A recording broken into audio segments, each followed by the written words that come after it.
الله وكفى وسلام على عباده الذين اصطفى أما بعد فأعوذ بالله من الشيطان الرجيم بسم الله الرحمن الرحيم الذين يؤمنون بالغيب ويقيمون الصلاة ومما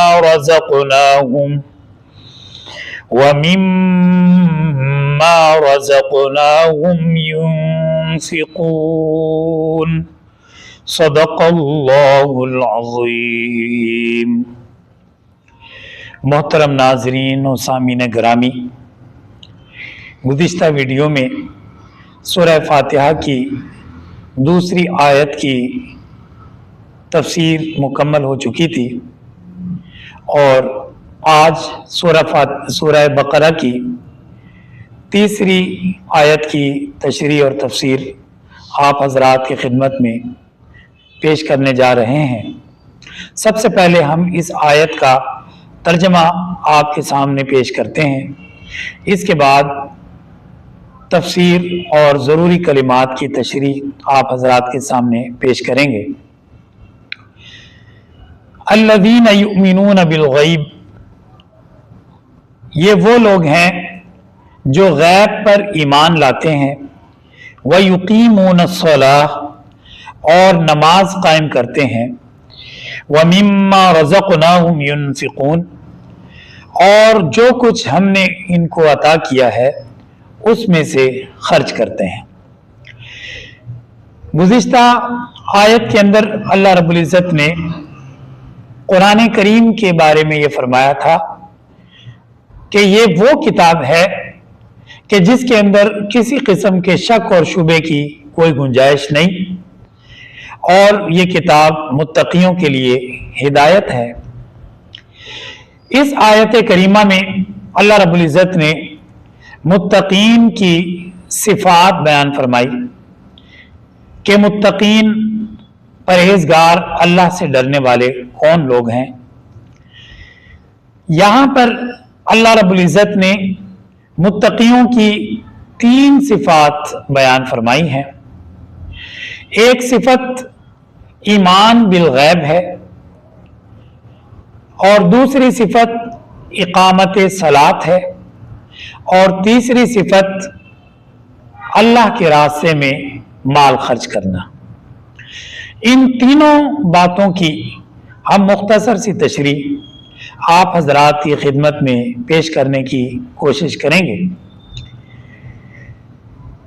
کل کی ویڈیو کو اگر آپ ذہن میں لائیں تو ہم نے آپ کی خدمت میں ایک بات عرض کی تھی کہ متقین ان لوگوں کو کہا جاتا ہے جو ہر وقت اللہ رب العزت کی طرف متوجہ رہنے والے ہوں، جو کسی آن کسی گھڑی اللہ رب العزت سے ایک لمحے کے لیے بھی غافل نہ رہیں، ہر وقت اللہ کی رحمت کے طالب رہیں. ان کو متقی کہا جاتا ہے. تو یہاں پر اللہ رب العزت نے متقیوں کی صفات بیان فرمائی ہیں کہ متقیوں کے اندر یہ صفات ہوتی ہیں. جس طرح دنیا کے اندر ہم کسی چیز کی پہچان کے لیے کچھ علامتیں مقرر کر لیتے ہیں کہ فلاں چیز کی یہ پہچان ہے، فلاں چیز کی یہ پہچان ہے، فلاں پروڈکٹ اگر فلاں کمپنی کی ہوگی اس پر اس قسم کا مونوگرام ہوگا، فلاں چیز اگر فلاں کمپنی کی ہوگی اس پر اس قسم کا مونوگرام ہوگا. تو ہم مختلف چیزوں کی پہچان کے لیے کچھ علامتیں مقرر کر لیتے ہیں. بالکل اسی طریقے سے اللہ رب العزت نے متقیوں کی پہچان کے لیے یہاں پر 3 علامتیں یا 3 صفات بیان فرمائی ہیں. یہ کہنا ہرگز درست نہیں ہوگا کہ متقیوں کے اندر صرف یہی 3 صفات ہیں، بلکہ متقیوں کے اندر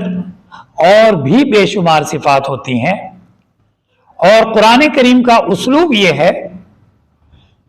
کہ قرآن کریم میں ایک مقام پر چند باتوں کی طرف اشارہ کیا جاتا ہے، پھر کسی دوسرے مقام پر کسی دوسری صفت اور دوسری بات کی طرف اشارہ کیا جاتا ہے۔ مثال کے طور پر اگر اسی بات کو لیا جائے کہ یہاں پر متقیوں کی صفات ذکر ہو رہی ہیں، تو قرآن کریم میں مختلف جگہوں پر اللہ تعالیٰ نے اپنے خاص بندوں کی صفات بیان فرمائی ہیں، جن میں سے سورہ فرقان کا آخری رکوع، اس کے اندر اللہ رب العزت نے تفصیل کے ساتھ اپنے نیک بندوں کی صفات بیان فرمائی ہیں، اور وہاں پر اللہ رب العزت نے فرمایا کہ وَعِبَادُ الرَّحْمَنِ الَّذِينَ يَمْشُونَ عَلَى الْأَرْضِ هَوْنًا وَإِذَا خَاطَبَهُمُ الْجَاهِلُونَ قَالُوا سَلَامًا وَالَّذِينَ يَبِيتُونَ لِرَبِّهِمْ سُجَّدًا وَقِيَامًا، یعنی اللہ کے نیک بندوں کی وہاں پر کئی صفات اللہ تعالیٰ نے ذکر فرمائی، ان کے چلنے کا انداز، ان کی نماز پڑھنے کا انداز، ان کے سجدے کرنے کا انداز، ان کے دعا مانگنے کا انداز، اور مختلف باتوں میں ان کے مختلف انداز اللہ تعالیٰ نے وہاں پر بیان فرمائے۔ اس کے علاوہ سورہ آل عمران کے اندر بھی اللہ رب العزت نے اپنے نیک بندوں کی بعض صفات بیان فرمائی، ان میں سے ایک صفت یہ بیان فرمائی کہ وَالْكَاظِمِينَ الْغَيْظَ وَالْعَافِينَ عَنِ النَّاسِ، کہ اللہ کے نیک بندے وہ ہیں جو اپنے غصے کو پینے والے ہیں اور لوگوں کو معاف کرنے والے ہیں۔ اسی طریقے سے قرآن کریم کی مختلف صورتوں میں مختلف مقامات پر اللہ رب العزت نے متقیوں کی، نیک بندوں کی مختلف صفات بیان فرمائی ہیں۔ ان کا مقصد یہ ہے کہ ان صفات کو دیکھتے جاؤ اور اس بات کی یقین دہانی کرتے جاؤ کہ جس بندے کے اندر یہ صفات موجود ہیں وہ اللہ کے نیک بندوں میں سے ایک نیک بندہ ہے۔ لیکن یہ مطلب ہرگز نہیں ہے کہ کسی ایک مقام پر اگر اللہ تعالیٰ نے نیک بندوں کی کچھ صفات بیان فرمائی ہیں تو وہ چند صفات ہی کل صفات ہیں، بلکہ نیک بندوں کی بے شمار صفات ہیں جو قرآن و حدیث کے اندر مذکور ہیں،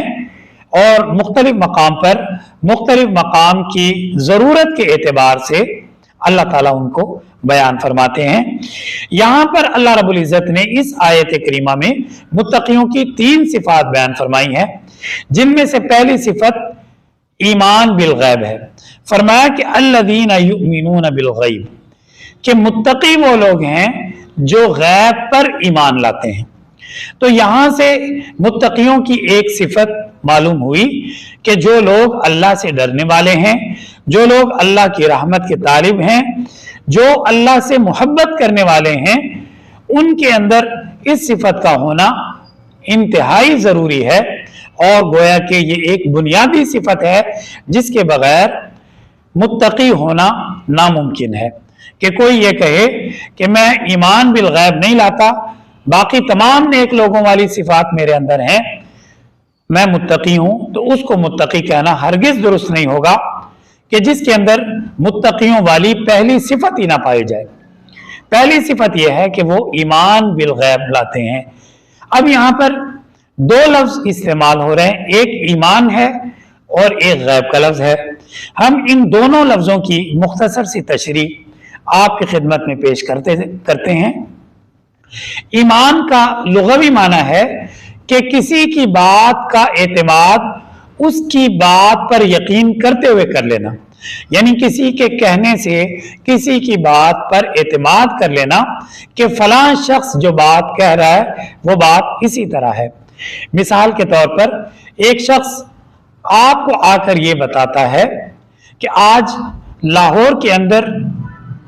کوئی حادثہ پیش آیا ہے، یا آج فلاں شہر کے اندر بارش ہوئی ہے، آپ اس کی بات پر یقین کر لیتے ہیں، اس کی بات پر اعتبار صرف اس وجہ سے کر لیتے ہیں کہ یہ بات جو بات کرنے والا ہے سچ ہی کہہ رہا ہوگا، آپ اس کی بات پر یقین کر لیتے ہیں، اس چیز کا نام ایمان ہے۔